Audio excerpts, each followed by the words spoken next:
the former speaker included in the list, sir? I don't think so because no. The only evidence that has been made against him is in the Senate. So I don't know. We don't. No, with the speaker, no. With the speaker, no.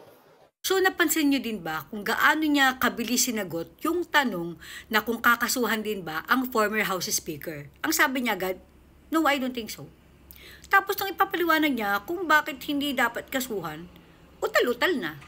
Hindi niya na alam paano niya ipapaliwanag na hindi kasali sa mga kakasuhan yung pinsan niya magnanakaw. Pansinin niyo, sa totoo lang no, hindi ko alam kung gaano ba talaga kalalim, kalawak, kalaki ang partisipasyon mo dito sa korupsyon na naganap sa DPWH. Kasi remember, nung panahong senador, itong si Ngagava, dati itong naging chairman ng Public Works and Highways. So, ibig sabihin, alam mo ang kalakaran dyan sa DPWH. So, malaki yung possibility na isa ka talaga sa utak. Okay, nang nakawan dyan.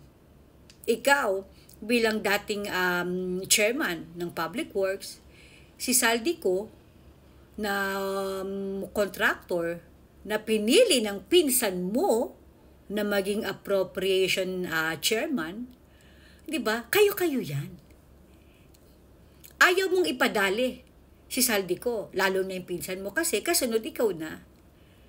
Kaya alam mo yung gano'n na lang yung pagtatakip mo dyan. Hindi mo ba naiisip na awkward sa ICI na kunwari nagpapanggap na nag-iimbestiga talaga? You keep on saying, how many times mo nang sinabi na walang kinalaman ng pinsan mo? Even Saldico, hindi mo ma-mention. Di ba? Ang ICI nagpapanggap na nag-iimbestiga. Dapat hindi ka nagsasalita ng ganyan. Para hindi naman nabubutasan na hindi nila binabanggit yung mag-best friend.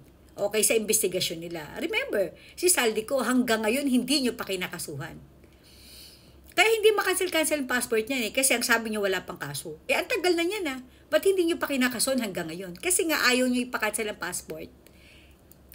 Obviously, pinagtatakpan mo. Come on, hindi naman mga show nga mga Pilipino. Alam na namin yung galawan mo.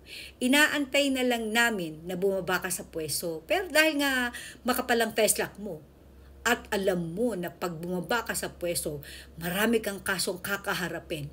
Susulitin mo pa yung hanggang 2028 mo sa pagiging malaya mo. Dahil after 2028, okay, kung hindi ka magde-declare ng martial law of course, alam mo na kahantungan mo. Hindi ka makakalabas ng Pilipinas at lalong hindi ka rin makakalabas sa kulungan. May gulay, gaano ba kalalim? Gaano kalawak? Gaano kalaking pera ang napunta sa'yo? Mastermind ka ba? Dati kang chairman ng Public Works, alam mong galawan dyan. Alam mo yan.